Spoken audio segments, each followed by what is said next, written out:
We are delighted to be part of the Preserve Minnesota 2023 edition, and on behalf of all my co-panelists, we are very excited to talk about the Coliseum Building and walk you through the project. And this project is as much as about placemaking and community recovery as it is about a rehabilitation project. And this is probably the key takeaway that we would like to share with the audience today. First, we would like to briefly introduce ourselves, and I will be happy to start. My name is Quentin and Collette. I am Managing Director at New History. We are a historic preservation or building reuse consulting company. We're based in Minneapolis. We were created about more than 10 years ago, and we were hired by Stewart Redesign to help them reactivate the building. We assessed the feasibility of listing the building in the National Register of Historic Places, which we're able to do. That was a big milestone for the project, a big win, and now we are helping the project team navigate the historic tax credit certification process for the project. Now, where are we? For ones who are not familiar with Minneapolis, we added those area maps on the slide that you can see right now. The Coliseum Building is located in the Longfellow neighborhood. It is in South Minneapolis, at the cross intersection between 27th Avenue South and East Lake Street. Lake Street spans, it's a very long street that spans between Lake Bidi-Cascade on the west side all the way up to the Mississippi River on the east side. And it's nearby Hiawatha Avenue.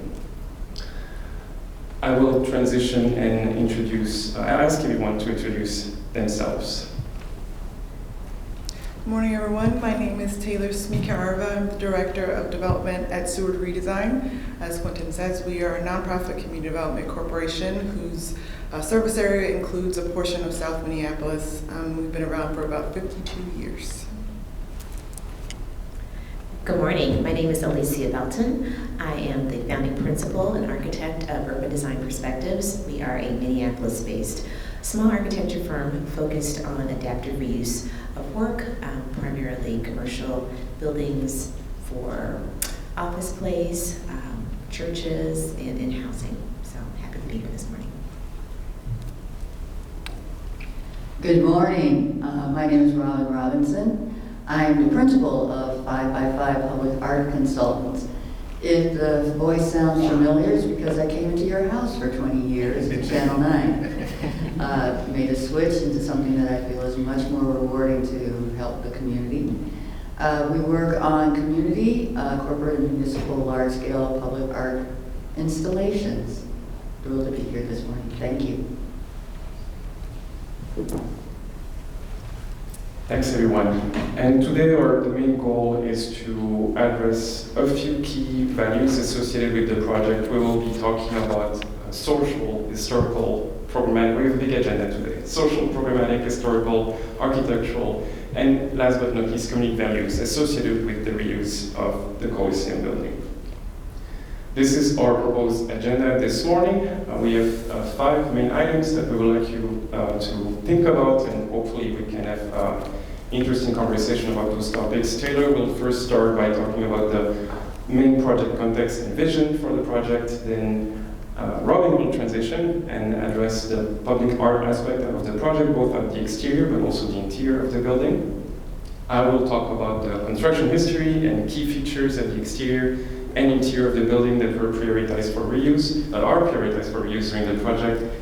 Alicia will then walk us through the design process from an architectural standpoint at the exterior and the interior of the building. And then we highlighted number 5, lesson learned section. We each picked one key lesson that we learned or that we are learning with this project, and we are going to share our thoughts with the audience today.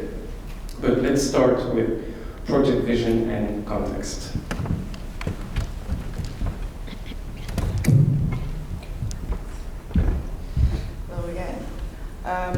So the historic Coliseum Building, as we're now calling it, is located in an area that was severely damaged during the civil unrest of 2020 due to the murder of George Floyd by Minneapolis police.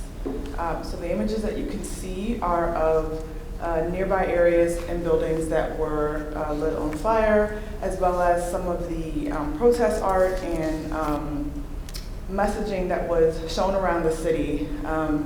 This is where our project began. Redesign specifically had been a part of this community for the 50+ years, as I noted, and so we were on the ground helping folks pick up glass the days after.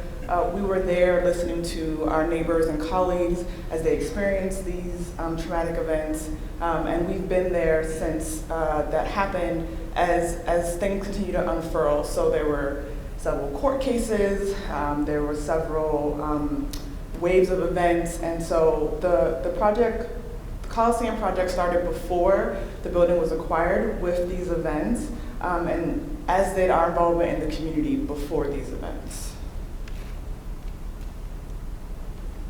So the building was severely damaged. It wasn't fully leased before 2020, and it wasn't in pristine case before 2020, but it was severely damaged. And so what you're seeing is pictures of the inside where one of the hottest fires burned. So on the night that the building was set afire, the fire department did not arrive in any amount of time. So the fires just burned themselves out. And that is a testament to the strength of the building and its bones. So essentially on the left, there's a picture of a particular portion of the building where a fireproof cabinet actually burned to ash, because that's how hot the fires were and that's how long they went uncontrolled. And then on the exterior, you have from 27th Avenue intersects with Lake Street. The first floor is where a lot of damage was sustained, and almost all of the windows in that storefront did not survive, as well as windows on the second and third floor. But for a good while, that's what the building looked like. It did appear as though there was damage done, there was messaging, but it was not meant to remain that way for a while. But that's what it looked like when you would drive down Lake Street, when you would drive to and from your work, when you would drive to your neighborhood coffee shop. This is what it felt like to live in this neighborhood and to see the building in this condition. And the interior was not publicized as much or explored because we were working on the project, but the community was experiencing this in the daylight and the pictures that we just saw in the evening. So the process that Redesign undertook is something that we are calling equitable redevelopment. Equitable development is not a new concept. It had been theorized or at least planned for, but not often implemented as much as folks would like. So the process that we undertook, as I described, was that we were already in the community. We already had business contacts. We already worked with folks for various different reasons, because Redesign provides technical assistance to businesses via grants, via support. We also pass through city contracts to the businesses. The city pays us to use the funding to help them start their business, encourage their business, be successful. So we do a lot of economic development in the community. So we have been doing that work, and it continued, and it still continues to this day. We basically, oh my goodness, I'm so sorry. So we basically sat back for you with something that was developed. It's called Reach Values, and they're basically what we in Coalition determined were the guiding light for moving forward with any work that was happening on the corridor. So while Redesign had selected a few different properties with a few different community members to focus on, the entire Lake Street corridor that Quentin described from the lake to the river came together to determine how we as a community wanted to rebuild and move forward. And there were plenty of eyes watching for a variety of reasons, but it was very, very important that community decide that for themselves before things begin to happen and folks begin to move in and redevelopment took place. So what you're seeing is a few of the development partners for not only the Coliseum Building, but also a property next door that used to be US Bank, as well as 2 other properties that are nearby. And so the process of determining these values was slow, but also something that took multiple effort. People were trying to run their businesses. They were trying to work through the trauma that they were still experiencing. They were trying to see a better outcome from what was what they were basically experiencing.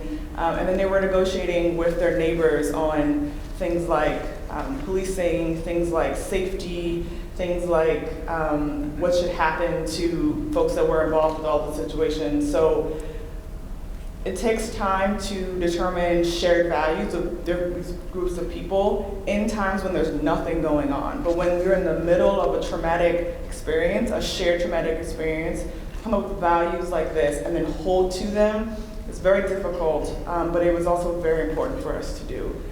So we started here and we continued on with these values for all the projects that we're working on, and it's, we're very proud that we were able to accomplish that. So the process that I was describing, Redesign basically sat down and assessed all the property in the service area in the nearby to where everything happened. So in the map, there is the 3rd precinct, which is the police station where the officer that murdered George Floyd was stationed. It was a central focus of a lot of the protest, and the events sort of culminated there and then continued to spread up and down Lake Street. And so the 3rd precinct is still a convening location. It's a sort of orienting location for what happened 3 years ago. The Coliseum is kitty corner from that building. So we are very much down in the middle of it, in the thick of it. For a variety of reasons, the building has not been rebuilt, so it still looks very burned, very damaged. There's still barbed wire, and it still very much communicates to the community nothing, everything. It's a very an antithesis to the Coliseum, which is instead communicating rebuilding and hope and recovery, and that building just represents nothing, the stagnation of the powers that be. So Coliseum is one property. To the north is another property called 7 Sigma, which is a similar equitable development process going on.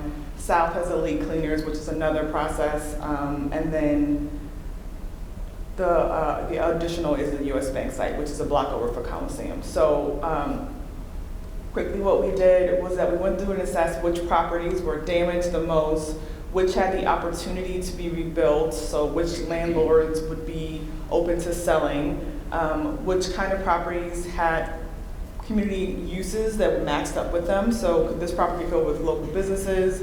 Could this property provide affordable housing? Could this property be sold in conjunction with others to make a land plot? So we did some of these assessments, and then additional requirement was, does the community want this property to be something more?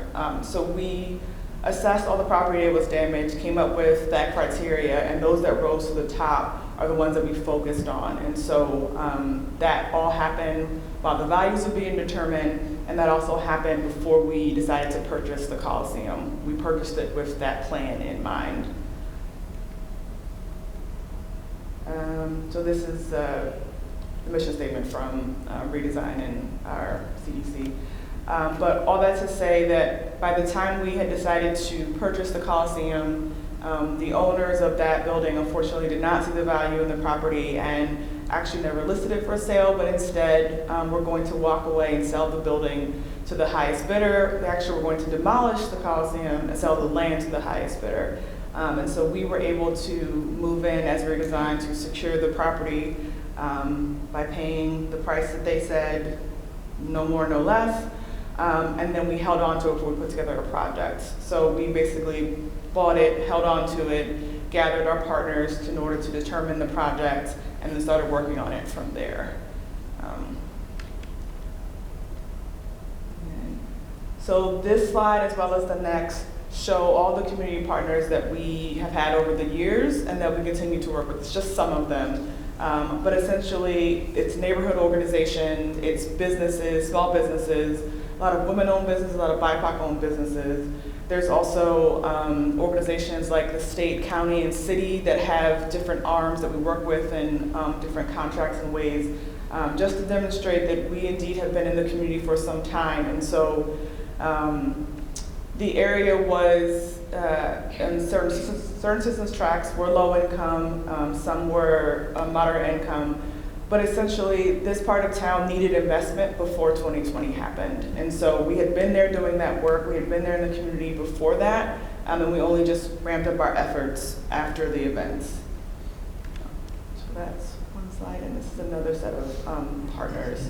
So these organizations we were in coalition with, coming up with those values and working alongside them, and we still do.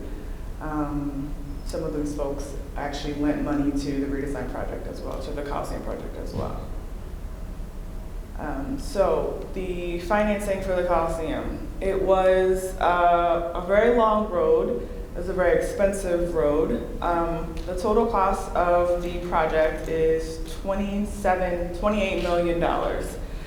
We actually raised closer to $50 million because we had to match some of that funding in order to get to closing. So some of the sources did not come in at the time of construction, so we had to replace them until they did come in.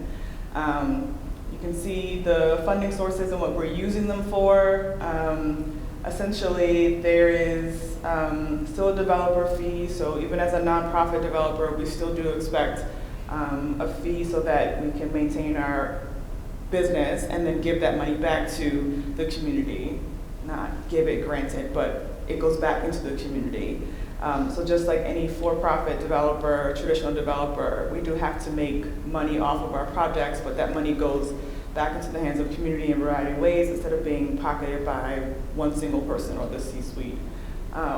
Just like to make that clarification because it sounds like nonprofit development should be easier or there should be more money available, and it's simply not the case. It's actually more complicated because of so many sources you have to use. And in this case, we had about 10 different loan or grant sources. That also included grants from the city, state, and county, philanthropy, traditional debt, new market tax credits, and historic tax credits. We would not have been able to start the construction and close and begin this project without each and every one of those sources. They were all required, they all filled gap, they all made the project happen. So this is more detail about those sources. It might look like gibberish, but essentially it's the credits, some of the loans, and as well as our deferred fee. An important piece of it is what's called CPDF, which is Commercial Property Development Fund, which is a loan product from the city that actually acts as equity. So as part of our equitable development process, we were bringing on and co-developing this building with community partners, and they were partners of color. And so this funding source acts as their equity into the projects. So that plus the Redesign's deferred developer fee are the equity portion of the deal, and then everything else is some version of debt or a grant. That product, the CPDF product, was specifically created in order to provide BIPOC business owners with access to purchase the property that they do their businesses in, which is a problem because a lot of folks don't have access to a rich uncle or any other sort of cash to buy a building. And that leads to the disparity of who owns property, but also on who has the power to evict folks or to make decisions about the built form that community is based out of. So the three owners that we have listed that we worked with, they combined took down $1.5 million from the city's fund, and that was the largest loan the city's ever given to a project, second largest, but largest in recent history. So we're very proud to be partnering with that. Alicia is one of the folks listed, as well as Chris Montana and Janice Downing. Chris Montana owns the Du Nord Social Spirits, which is the first Black-owned distillery in the country, and Janice Downing owns a very successful consulting company. So those sources made up to cover the cost as well as the matching funds that we raised. We also use PACE, which we think is a pretty awesome product that we had no issue with whatsoever, and it provided financing based on green energy development work. So lots of fun. I can go into more detail if anyone has questions later, but fundraising was definitely happening. And so here's just a breakdown of the matching funds that we had to raise. as well as some of the additional pieces that came in to make up some of those line items. So Met Council, McKnight, deed, anonymous donation, didn't want their name up there, and then other pieces that went into play. So I will pause, but also I'll just keep going. But so you note at the bottom that it's a total of 57 million that was actually raised. And then this is just meant to show the 10-year cash flow, and essentially the left side is a list of all the tenant spaces that we have in the building. So the building will have about 25 spaces for small businesses to come in and operate, and they will organize, and we always set our buildings up to operate as little communities. So we're very decisive about who we lease to, so that they work into the fabric of the building, but also so that the building can sort of operate standalone, support each other, so that tenants can work with each other for their own projects, for their own businesses. And so the idea is that this will become part of Redesign's portfolio for the first about 10 years where the new markets are still in place. And then after the fact, we will refinance, and then Redesign will exit, and then the 3 Black-owned businesses that bought into the project will own it outright without Redesign. And so by the time that happens, we want it to be a fully functioning, fully leased set up building with its own culture and community. And so this is meant to show you all of the lease spaces as well as the rental rates, which were meant to be more affordable than what's out there right now. So, leasing. And now I'll pass it on to Alicia.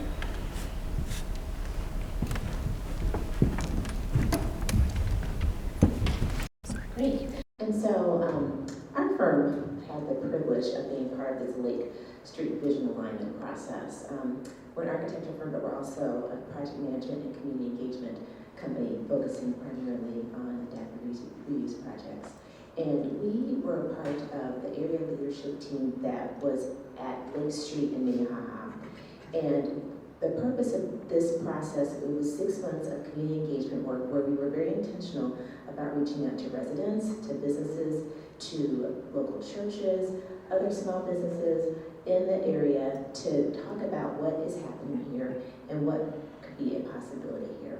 We were very concerned about the state of how things were left after the uprisings, and so we wanted to make sure that the people that were there had opportunity to weigh in to what could be possible. We wanted them to be able to talk about values and dreams. We wanted them to be able to be a part of the conversation to dream about what it means to have generational wealth in place.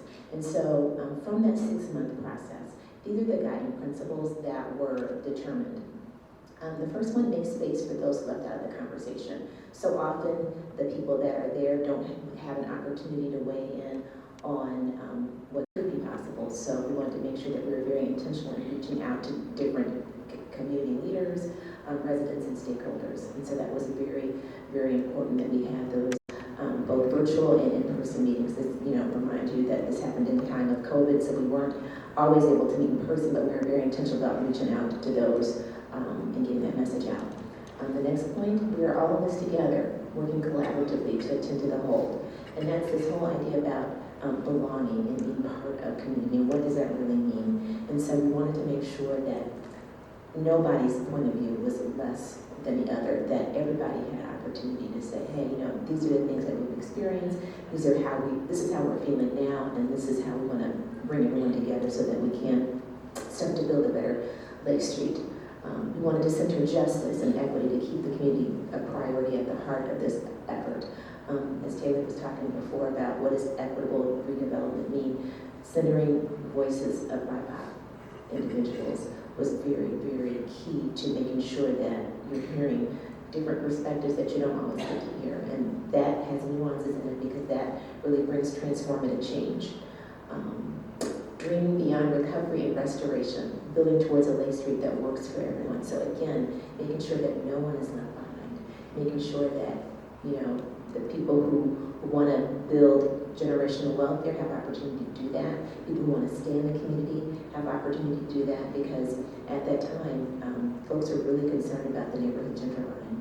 And so this was a way to make sure that, hey, you know, there are people whose lives have been impacted by what has happened, and we want to make sure that they have a chance to have their dreams restored and built more towards the future in that regard. And then ensuring our shared goals benefit everyone. So again, this whole idea of like, how are we going to move forward in alignment so that we can support projects that are just getting started, that need programming and planning dollars, that support projects that are already being constructed. How do we share that vision and alignment so that everyone succeeds?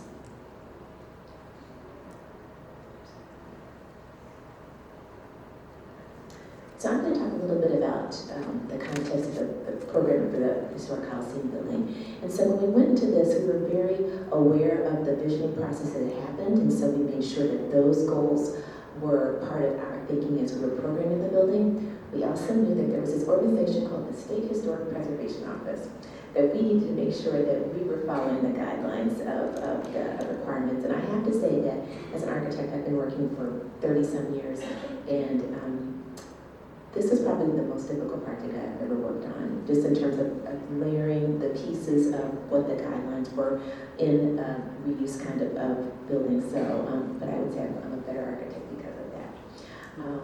But also thinking about the sustainable, resilient, and inclusive design. So these are the frameworks for what makes design excellent. And so we want to make sure that we are providing energy efficiency. And what does that mean in an old building? It means, you know, how are we putting in systems that are making HVAC more energy efficient? How are we building in insulation roof values to make it more energy efficient? Putting in energy efficient windows, and then looking at renewables. And so we will be doing that. We're putting the infrastructure in for making an energy district, tapping into geothermal wells that will make that whole district focus on water efficiencies. We're also putting infrastructure for solar panels. And so those are the kinds of things that we're thinking about as we're making sure that this building is going to sustain for the next 100 years. Welcoming community spaces, and I'll talk a little bit about this later, but you know when you don't feel like you belong. And so how are we making sure that when people come to this space, they know that they are welcome here, that they belong here, this building is part of the community. So we want to make sure that those particular spaces are in the building. And then designing for equity. Equity in the built environment, what does that mean? Lactation rooms, it means foot washing stations. So those kind of specific things we have been very intentional about providing for both the folks who work in the building and for the folks who are coming to the building to spend time and money there. The building programmatically will also, it was historically retail and office, and it will continue to be that. So we'll have a couple of restaurants, we'll have retail and office, but we'll also have an event center, conference and meeting spaces. So again, the idea of gathering, places to gather, places to meet, places to eat, those are the things that I'm really excited about as part of this development.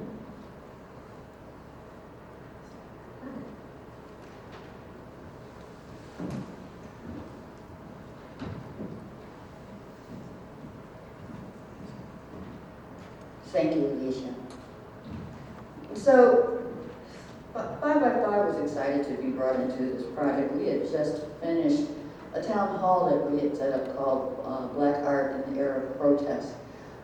We collaborated with the Minnesota Museum of American Art and several other entities in the community to put on a town hall, inviting people to come and talk about the recent riots and what had just happened. The panel consisted of some of the Twin Cities' top BIPOC artists to talk about what it means 50 years after the Detroit riots, that the riots that happened in the Twin Cities are also focusing on Black arts movement. And so we took that, and when we were asked to do the project, we immediately jumped on it because we saw opportunities to really reach people through public art, and not just in the traditional ways that most people know about public art. When you say public art, most people think of a mural, or they think of a Snoopy statue. We wanted to be able to take it to another level so people can understand all the things that public art can do in development. And And so when we met with Redesign, we really listened very closely to some of the things that they said, which was they wanted to enhance a message of community renewal and revival. They wanted community recovery, to enrich the public's knowledge of the Coliseum redevelopment. We didn't want people to get into the mindset that that area is just destruction. We don't want to go over there. There's nothing over there. You can hear that in the language of people saying, it looks like a war zone. There's nothing there over there. It's empty. It's destroyed. And that really wasn't the case. And so we wanted to really make sure that people knew about the redevelopment that was happening, but also to engage the community that's there. The Longfellow community was going through this neighborhood every day and seeing this destruction. What is the psychological impact on people when they have to go through a community that has had this kind of trauma put upon it? And then here we wanted to promote a sense of place. It's very important in anything that we do in public art is to create a sense of place for people where they feel welcome. And to really let people know about the Longfellow community through the arts. 5x5 works on a principle of emotional equity. And emotional equity for us means really the buy-in. What is the buy-in for the community to be a part of this? We want people to be able to walk away and say to their grandchildren, to their nieces, their nephews, to their partners, I was here when this happened and I helped with the redevelopment. This is my community. You often hear people say, this is my church, my grocery store, my school. We wanted to reestablish that emotional equity with people with the Coliseum Building so they could say they were a part of it, they were there when it happened, and were there to make sure that the neighborhood continues. And so 5x5 works on a principle of improving the physical quality of the Coliseum Building, improving the quality of the Longfellow neighborhood experience, improving the community's psychological association with the Coliseum Building, and then improving the wayfinding opportunities for the Coliseum Building as a historic landmark. It's something that we want people, when they come to the Twin Cities or people who are from the Twin Cities, to be able to say, let's go and see this landmark. Let's find out more about this landmark, more than what we've been told.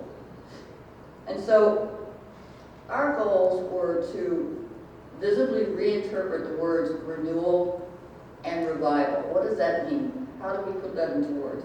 Renewal and revival to us meant community rebuilding. To really give people the bonds to show family that is strong. Regaining one's peace of mind after something like this. And also to have a cultural reawakening about Longfellow and the people who live there. And so we did our research and went to the community and asked people what they remembered about the building. And of course, many people did remember the Freeman building. But there are a lot of people who also talked about, as a child, going and buying penny candy at the Coliseum Building. There were folks that took dance lessons at the Coliseum Building. Some folks remember the Scientology movement that was in the Coliseum Building. We took all that information and we combined it with what was today's vision of the Coliseum Building. Many people today remembered it as a place to go and get something to eat. It was also a place to find immigration lawyers for people who needed lawyers, family medical services as well. And so over time, Freeman's had an evolution of who it was and who it helped, but it helped a multitude of people, and it showed that this was a multicultural community. And we wanted to reinforce that with the work that we were doing with Redesign. And how do we do it? Part of it was because we saw the artwork that people created following the riots to protect the buildings in the community. The vision that people had when they were putting up the artwork that was saying, love thy neighbor, peace, we love each other here, this is our neighborhood, remember George Floyd. All those boards, as you know, are history of our community. And so many people in the community like save our boards and memorialize the movement, saving the boards. There's thousands of them that have been collected in the Twin Cities. And Redesign had several of them as well. We decided that the best thing that we could do is to play upon that and use artwork not only as a way to engage people, to lessen the psychological trauma, but to also use it as a way of protection. Public art can be integrated into so many different ways, and I love working with architects that first learned this from working at MSP Airport, that public art can serve a purpose and serve a function as well. And so what we did was listen again to what Redesign asked for, was working within a BIPOC community to bring in artists of different ethnic and cultural backgrounds to create designs, but also to create a litany of what the neighborhood was about. And so we did research with the Minnesota Historical Society and found that Lake Street has been a very influential corridor for hundreds and hundreds of years throughout this community, starting with the Dakota, who used Lake Street as a path to get to the Mississippi River in order for them to get to Fort Snelling and trade with the soldiers there. It was also the first neighborhood established away from downtown as a retail center. Trade was very active in this corridor, the southeast corridor of Minneapolis, and so it forced the city of Minneapolis to expand its transportation center and network out to the southeast corridor of the Longfellow neighborhood. We also discovered that Longfellow was always an activist neighborhood. People seemed surprised that there was rioting and protests going on, but it's not the first time that it happened in the southeast area of the Longfellow neighborhood. Many manufacturing and machinery plants were built near the Lake Street area during World War II. There was also the Ford plant across the river. And many of the people had families that lived in the Longfellow neighborhood. So it was always a center of activity and always a center of activism. In fact, during the 50s, there were several riots that went on because of labor and wages in some of those machinery plants that were built. And so we wanted to incorporate all of that into what we were telling people about the history of Longfellow and the history of the Coliseum Building. And so we brought in local artists, some that lived in the community, some that had worked in the community, grew up in the community, and asked them to create designs, and that we would use a vinyl wrap to protect the windows that were being put into the Coliseum Building and the construction that was going on inside. So it was an 85,000 square foot wrap that we did using the images of the artists and the words of the poets.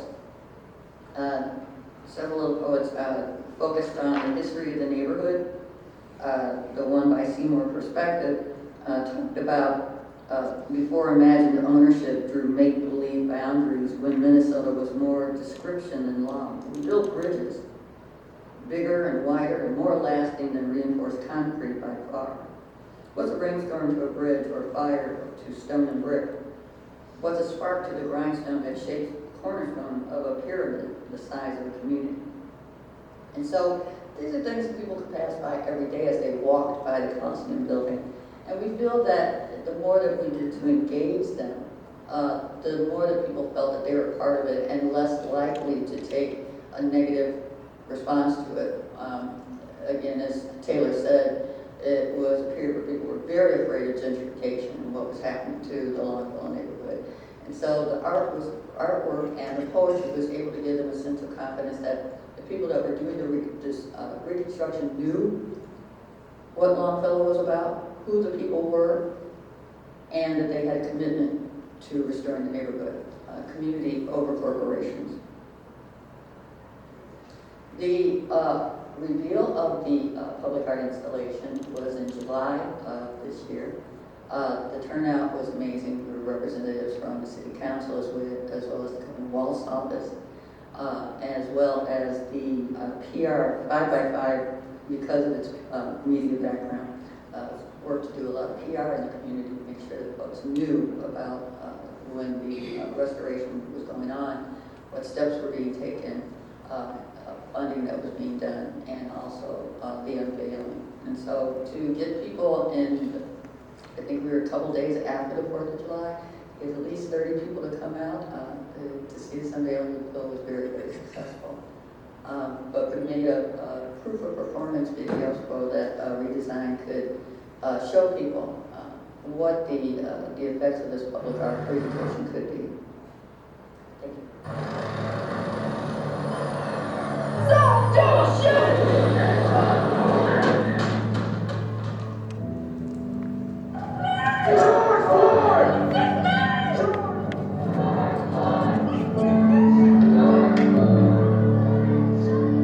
it was hard to hope, and I don't think that there was a lot of hope going around during that time. It was just, you know, it was shocking to see all the damage. I mean, the National Guard was here. We were basically on, you know, curfew and house arrest in our own home. And so in that moment and soon after, it was really hard to have hope.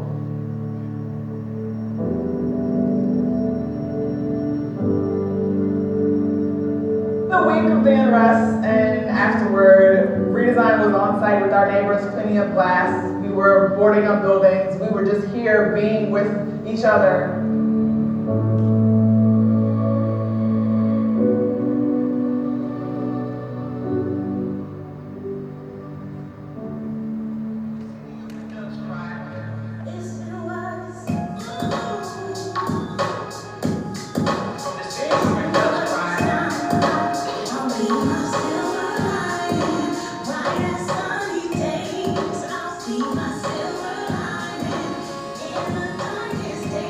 This is the Coliseum mural unveiling, Redesign. They reached out to artists in a private RFP. It was very nice of them to ask me and my partner, Darren Hill, to actually do this mural together. I always say growing up, being born and raised from South Minneapolis, there's 7 nations on Lake Street. You got Asian folks, Hispanic folks, Native folks, Somali folks, black folks, white folks, like you got everybody.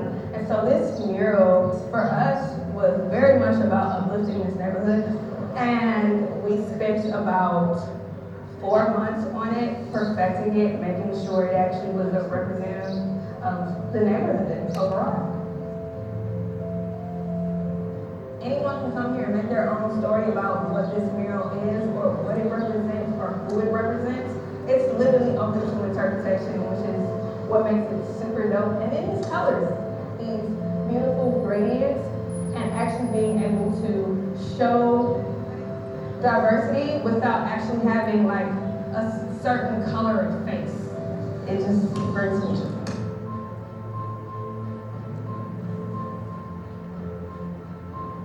Or a goal for a long time, but to have a project that is shovel ready, that has so many awesome people involved, that is diverse in not only the people that work there, but who are going to own there, that is something that funders want to fund. And we're looking at creative ways to occupy the building in a different way than it was before. So you're going to walk up and you're going to see a bar and restaurant that has a sort of speakeasy feel in the back and restaurant in the front. It'll probably serve all day food, so breakfast, lunch, and dinner. You're going to see folks walking out, meeting their friends. You're going to see folks with all colors of all kinds enjoying it. You are going to see events happening in this part of the building. You're going to see some weddings.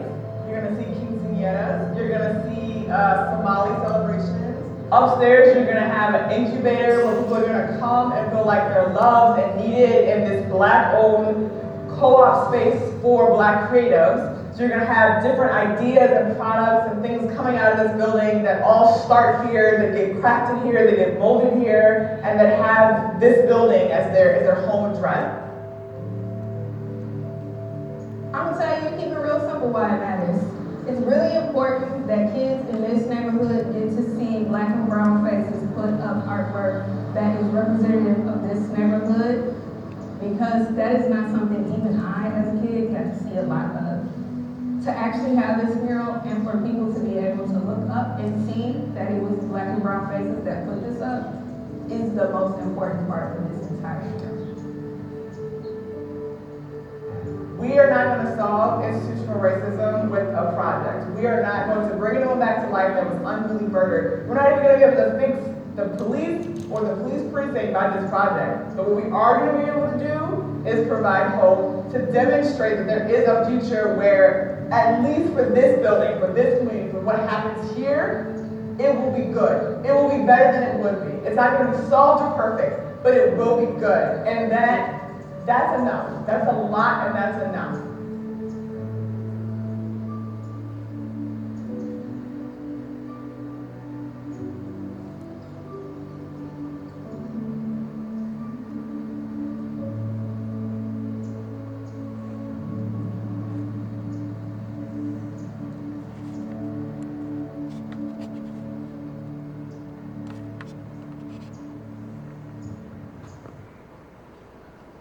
We are very excited to move into phase 2 of redesign, and we hope you have questions for us afterwards. Thank you.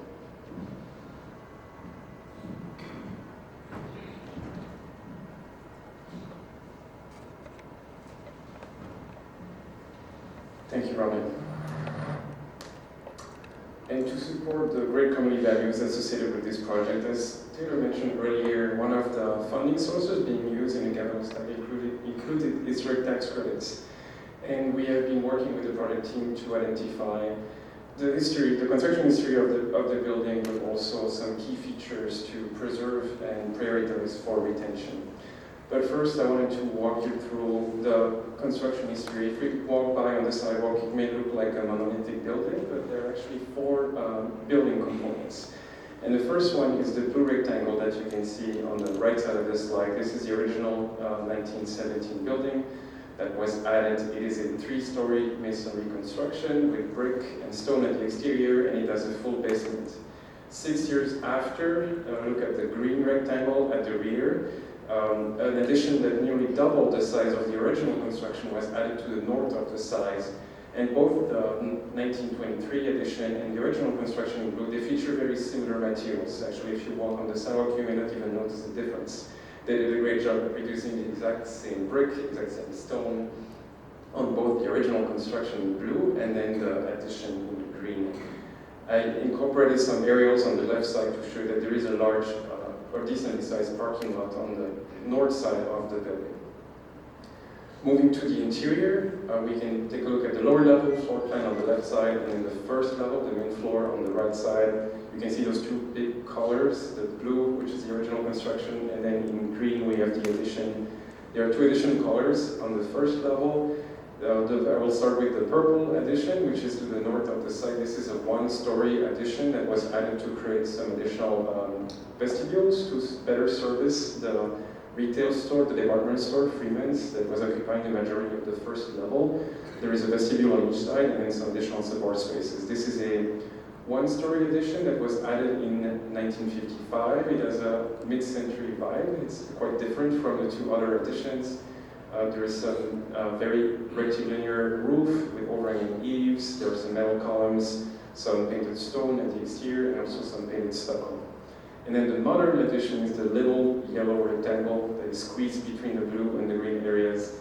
This is a modern addition that was added in the 2000s. That is, I will call it the filler addition because it's filling the gap between the 17 and the 23 addition. Those are 2 historic photos taken in the 60s from the parking lot adjacent to the building on the north side, looking towards the north facade. And we highlighted in purple that 1955 addition that was added to better provide some additional entry space to the department store. And you can see that very strong horizontal roof line with the canopies on each side of the vestibules. Moving on to the upper floors. The second floor is relatively similar. We still have the 1917-23 addition. The difference is that the yellow portion is getting bigger, extending towards the west between the 2 buildings. And then on the right-hand side, we can take a look at the 3rd floor plan that is a partial plan for the green building for the 1923 addition. Those are recent photos that were taken pre-project in 2021, on which we highlighted in yellow that more recent addition that was added in 2000 that is unfinished utilitarian character that has exposed concrete block masonry, concrete floors at the interior, as well as exposed metal deck at the ceiling. We wanted to talk briefly about the interesting sequence of storefront installation and de-installation of the building, starting with the far left photo. This is how the storefronts looked like originally in the 20s. And we actually got that photo from Shippo, so thank you, Shippo, for sharing that photo that we did not find. That is showing, there's a nice close-up photo of the original storefronts, which were most likely made of bronze. You can see those very slender profiles with a short bulkhead and then a multi-divided transom above. Sometime in the 60s, they replaced all those original storefronts with more mid-century style storefronts, most likely clear anodized storefronts, with a bulkhead that was finished with ceramic tile and glass block at the transom. And then more recently, in the 2000s, they removed all those storefronts, replaced them with modern storefronts. As Taylor mentioned earlier, most of them were completely destroyed by the fire, could not be reused. And now we are very excited to look at the history of all those storefronts, and we decided to pick the original layout from the 20s as a reference point that we are using as a base for rebuilding the storefronts. And we'll be recreating some of the original recessed entrances that were historically at the building. Talking about historic uses, the building was originally commissioned by the Headwater Investment Company. That was in 1916. Construction was completed in 1917 for a total construction cost of $55,000, of course dollars from 1917, which I was curious, I did online, I checked online, it's about $1.5 million of 2023. It was built in a classic revival style. As Robyne mentioned earlier, it was one of the most prominent commercial core or commercial node on Lake Street over the course of the 20th century, and included very large, multiple types of use inside the building. Based on the existing information that we have, we looked at newspapers and more maps, drawings, photos, and building permit to try and unravel and understand how the building was used historically. And it sounds like the lower level accommodated many types of use. There was a garage, there was a bowling alley, there was a barber shop, there was office. You could find almost everything at the lower level of the Coliseum Building. And then as you go up, the first level held retail. There was a large department store, which is a Freeman's department store that we talked about. The second floor historically was used for office spaces, and the third level used to accommodate 2 dance halls and a music school. To support the historic tax credit funding process, we very early on worked together with Alicia and the entire team to identify the key design elements that we wanted to prioritize for reuse to facilitate the design process. So we came up with a design framework to help the project team understanding what should we retain, what can be replaced. And at the exterior, those key elements include the brick veneer, the decorative stone. There is some nice stone course at the facade, as you can see on this photo. The window sills are also made of stone, and there's some nice stone details at the parapets. We, of course, have those storefront bays at the first level, a regular pattern of punch window openings at the second and the third floor, and sloped and arch parapets. There are also a few metal columns. One of them is more ornamental than the other. This is, and I apologize for the darkness of the photo, but you can imagine this is a column that has a Corinthian capital at the top. That column will be retained, and we are recreating the recessed entrance so that it will be even more prominent and more visible, and it will be cleaned and repainted. There are also a few canopies at the 1955 edition at the north side of the complex, and those canopies will be also retained and repaired. Now moving to the interior, most of the spaces at the interior of the Coliseum Building were historically and are finished. So this is very important as we support the design and the construction phase of the projects to retain the overall, the generally finished character of the building, with the exception of a few unfinished spaces at the basement and the 2000 edition that is mostly unfinished. Most of the interior walls and finishes at the interior were non-historic. However, a few historic features remained at the building, were mostly concentrated at the vertical circulation cores, the stair shafts. Some historic flooring finishes were retained. We actually recently discovered that there was more terrazzo that we anticipated at the building by cleaning all the fire damage and the ashes. We discovered a lot of additional terrazzo at the second floor, which is really exciting, that we can better restore the original character of the building. We also have some historic wood floors and mosaic tile at the vestibule of the 1955 edition. There are some plaster walls that remain mostly at the perimeter of the building and at the ceiling. Similar to the terrazzo, most of the existing walls were filled out with modern gypsum board. We did not know what was behind the gypsum board.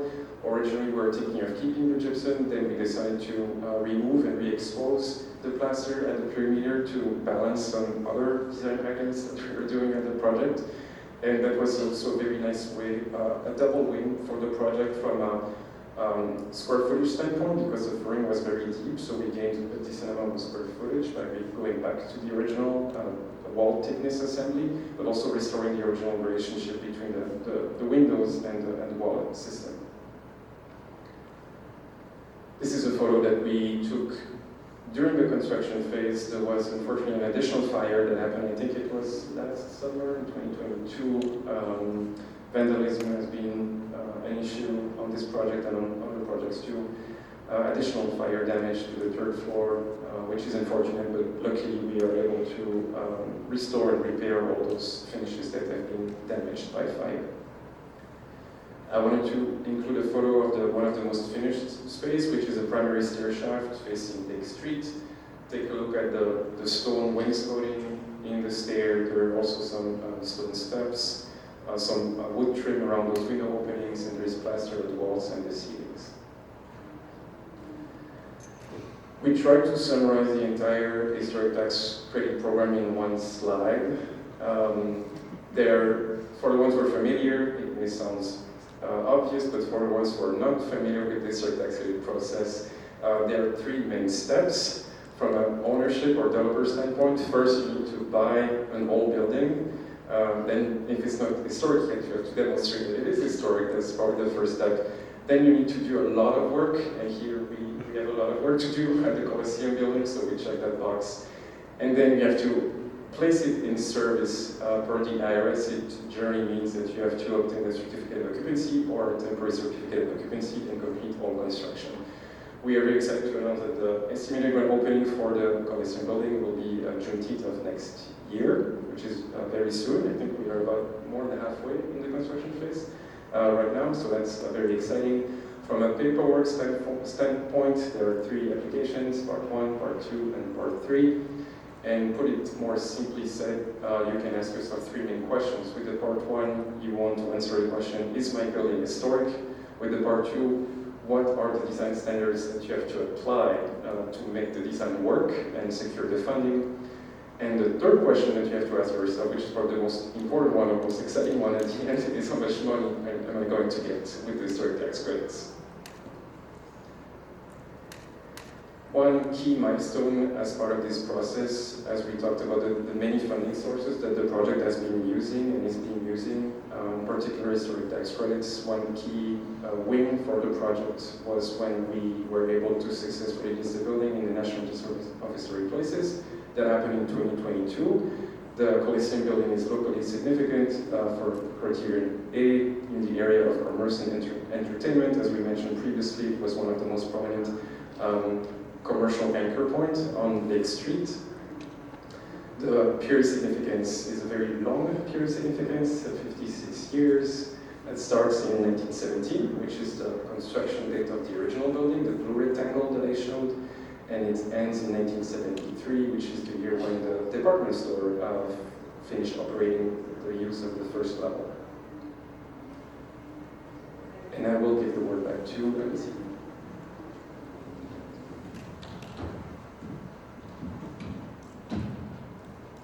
Thanks, Quentin. So just to talk a little bit about what do you do with all this and how do you rehabilitate this wonderful building. So a little more project context. The site is about 0.91 acres. It's approximately 85,000 square feet. It is located in a community that is really vibrant. We have access to public transportation along Lake Street, that's highlighted in green, east to west.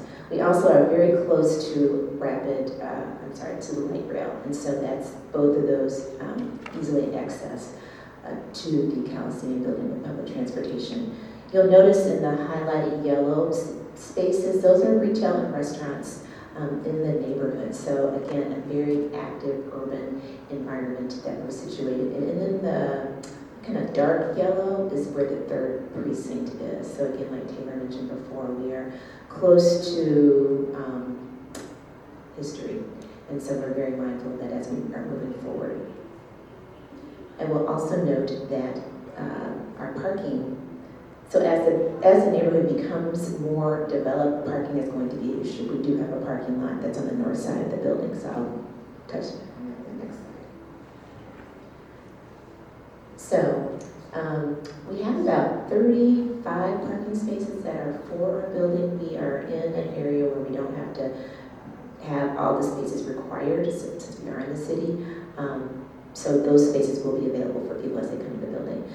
As Quentin mentioned before, we've got a couple of historic entrances. So the red dot shows the 1955 entrance, which will be the entrance that people who are using vehicles will enter through that building. What you'll notice is that there's a lot of stairs in this building, and some of them go from the basement to the third floor, and some of them don't.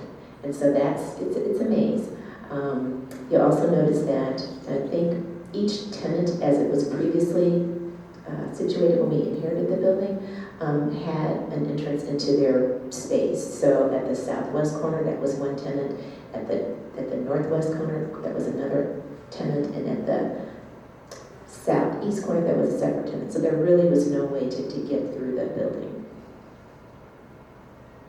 As we started thinking about, like, how are we going to bring community, like, again, one of those values that we were really wanting to highlight as we thought about redesign, how do we make sure that people can get in the building and through the building and feel welcomed? And so one of our guiding lights, if you will, is let's make sure that we can connect the parking lot to Lake Street. That was never an option before. So now people can come through the building and access the various tenant spaces, the restaurant and the event center. What we also discovered was this beautiful open staircase that was enclosed previously. So now when people come in the building, they'll be able to come to this open staircase, which was, again, part of the department store that was there. Immediately below that arrow is the elevator. So centrally located, vertical systems to get through the building. You'll notice on the right-hand side, there's pictures of construction ongoing right now. So you can see that when you're staying at that point, you'll be able to see access to that stair. This is what you'll see when you're in the corridor looking towards Lake Street. We are creating, it's got lots of beautiful windows, so natural daylight coming through this space. So standing near the elevator looking south toward Lake Street, this is the experience you'll have. We're making sure that we are maintaining the historical ceiling heights. You'll notice that we concealed any kind of mechanical systems that are there, but really creating this open, welcoming space for people to come in and find community.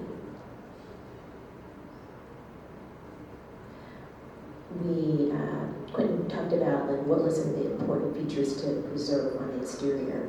So, it's got beautiful detailing in the brickwork. We were very careful as we were thinking about cleaning it because of vandalism, making sure that we were not destroying any of the integrity of the brick as it was being cleaned, but also tuck pointing and brick replacement, making sure that we were having the right color mortar and aggregate that's in the mortar, the size of that, making sure that the windows that are there, that we're replacing them to how they're currently configured historically. But you'll see that once the building is finished, we will maintain that historic character.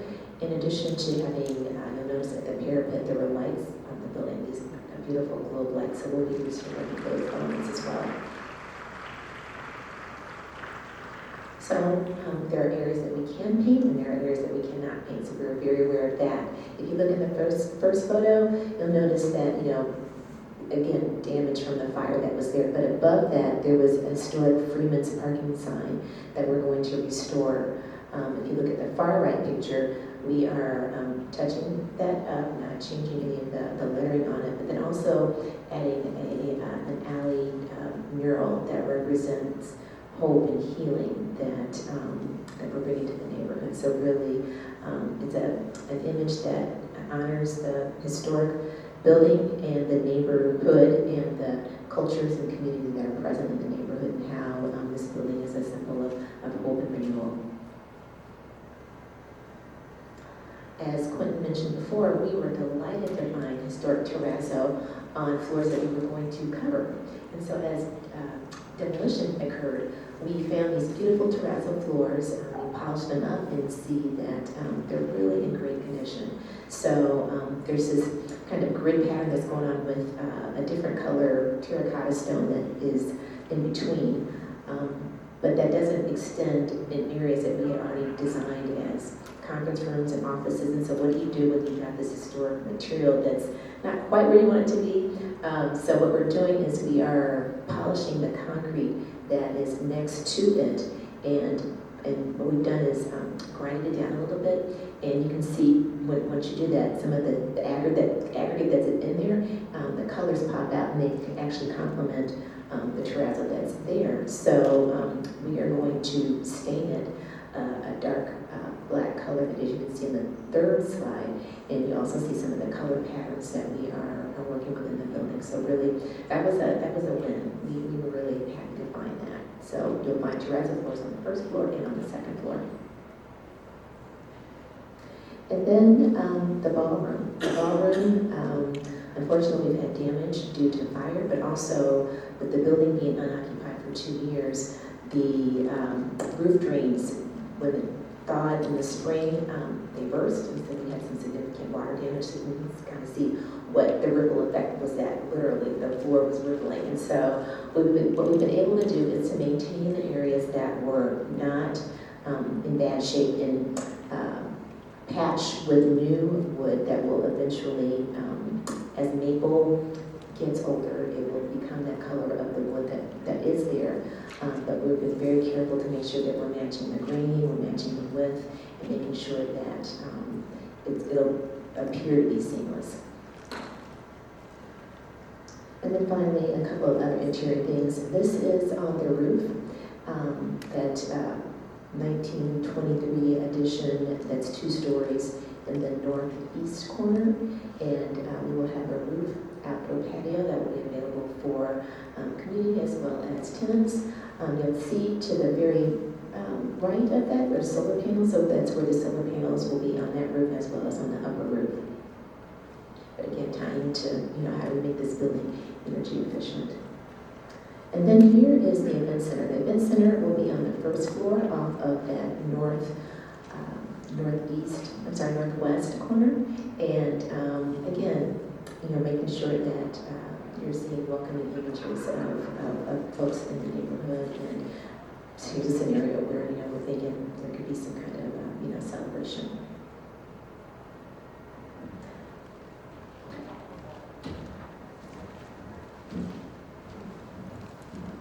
Thank you, Alicia. And now we are transitioning to the final part of our presentation. We will be sharing our lesson learned on this project, and we will each use our specific viewing angle.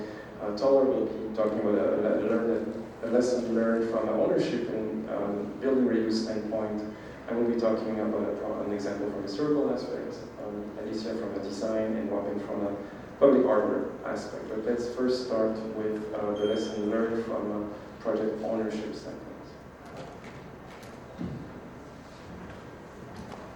Yes. So the process of raising the funding for this project was difficult because the building was large and expensive, but also because we were doing this equitable development process. So the first bullet point, put your money where your mouth is all of the value building and alignment work that we did. There were lots of folks at the table saying they really wanted to see this work happen. They really wanted this area to be rebuilt. They really wanted there to be equitable development.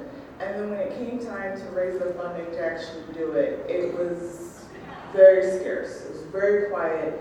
And it was several different follow-through conversations, but it's not expected that it would be, ask once and you get everything that you need, but it didn't really feel like between 2020 when the conversations were happening and 2022 when a real project was brought forward that had all the elements we talked about, that folks remembered their previous promises or expectations. And so if you find yourself aligning with an equitable development project or process and you want to fund it and you want that mutually beneficial win to be able to say that I funded this awesome project and process, you do have to follow through because it just takes funding. And all of the sort of thoughts and emotions and feelings that go into the upfront work are important, and they're just as important as the follow-through of the funding that goes with it. The second bullet point, I talked about the nonprofit development process. So it is a large assumption that because we're a nonprofit, we have access to a bunch of grants, and then everything is just going to be super easy, barely an inconvenience, where you just kind of get it done and don't worry about it. It can't be that hard. You're a nonprofit. You've got all handled, and that simply is not the case. We use the same Excel sheets and calculations. We use the same money that everyone else does, and so all of the profit that comes from this project will be shared with the owners who invested in it, but also with the community from the benefits they seek from it. But there will be profit. So nonprofit doesn't mean that you just do things for free. And so in some of those conversations with funders, they also forgot this piece. But also in conversations with colleagues or other persons, it felt like some of the solution was assumed to just be in the nonprofit, which is can be considered dangerous because we have a lot of nonprofits in Minnesota. And so the assumption that the entire industry runs exclusively on free money and there are no problems there means that we can't really solve the problems and take on the challenges that we want to solve. And then thirdly, equity, debt, and gap. So essentially, it's very similar. It's the same money, same calculations, but also the cost of construction versus the cost you can charge someone to rent the space you just constructed do not always line up. This is a fundamental of any single project. And so this idea that you have a gap and you don't have a gap, and it means some sort of moral failure that there's a gap on the project, is outdated thinking that doesn't serve anyone. And so basically you have to figure out how to get the money at the right time to do the project that you want to do. If you want to wait until everything is perfect, you will have a building in the same condition it was in 2020 until 2025.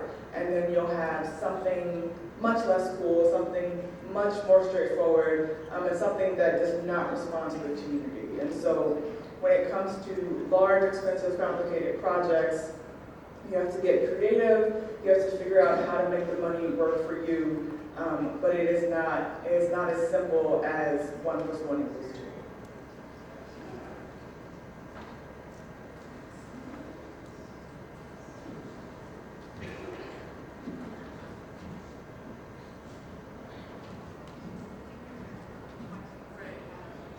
Short and sweet, there's a reason Van Gogh cut off his ear.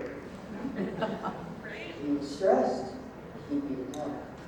And I think the thing that I learned most is that during George Floyd and COVID, artists were the ones that were the most sought out to help the community. A lot of demands were made of artists to help with healing for the entire community, but nobody thought about the healing that the artists needed to do in order to do the work they do best. That said, learn patience. I did some research with the American Psychological Association and Yale Center for Emotional Intelligence that basically said that artists do a great job, more than most other people, in really working through stressful situations and creating things that lessen the intensity of a situation, that they can use their vulnerability as a catalyst for their own artwork. But when that work is done, nobody's looking out for the artist. And so one of the things that I experienced in this project is dealing with people that were already going through trauma from COVID, then went through trauma from George Floyd, and asking them to create. It resulted in some friction. In fact, I had an artist tell me, "You're not from here. You don't know what's going on." So, you have people that are really dealing with a great deal of emotional stress and trying to release it creatively, is really trying to understand where they're coming from. So it's a lot of listening. That's a lot of public art, really listening and trying to learn. When it gets combative sometimes, the best thing you can always do is back off. and defer to the client. We're trying to determine whether or not the project will go on, look at the scope of the contract. They can determine if this isn't working, we're going to move on without this person, or we're going to take another step and try to find out how we can make it work for everybody. And then finally, establish your own boundaries.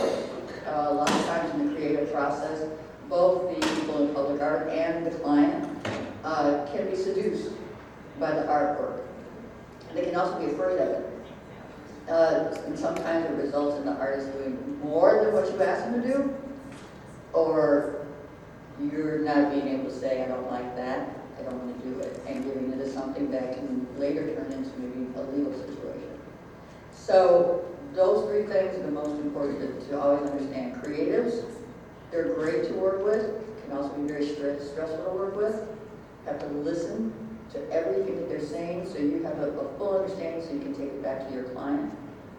Also to be able to understand where they're going to proceed with this artwork, with the information that they have.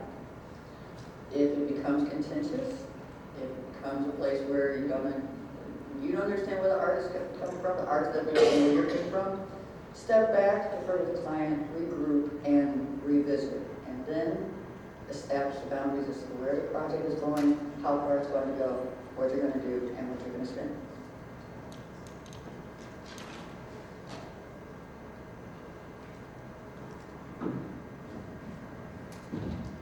Thank you, Robyne. From an architectural standpoint, one hidden gem that was discovered by the project team that was also Alicia's pick is a very cool space at the second floor of the building, and it's the modern addition connected to the historic building that will be reused and reopened. So that was a nice surprise that the project team discovered. From a design standpoint, another key aspect was considering all the mechanical systems that we need for a modern 2023 building. And we worked extensively as a team to understand the existing conditions. We have a very wide base, tall ceilings. Because of the structural system, there is no room to conceal all the building systems. So we faced a few challenges that we worked together as a team to condense and consolidate all the building systems as much as possible, conceal them within minimally designed soffits. But there are areas where no soffits were proposed, and we explored, and thank you, Alicia and your team, we looked at many different options that we wanted to reflect here just to how to potentially conceal the sprinkler system in those areas. We have had back and forth with reviewing agencies, and we came up with a tailored solution that includes multiple different approaches. It's not a one-size-fits-all. It's very specific to the floor we are, the volume, and the condition of the plaster.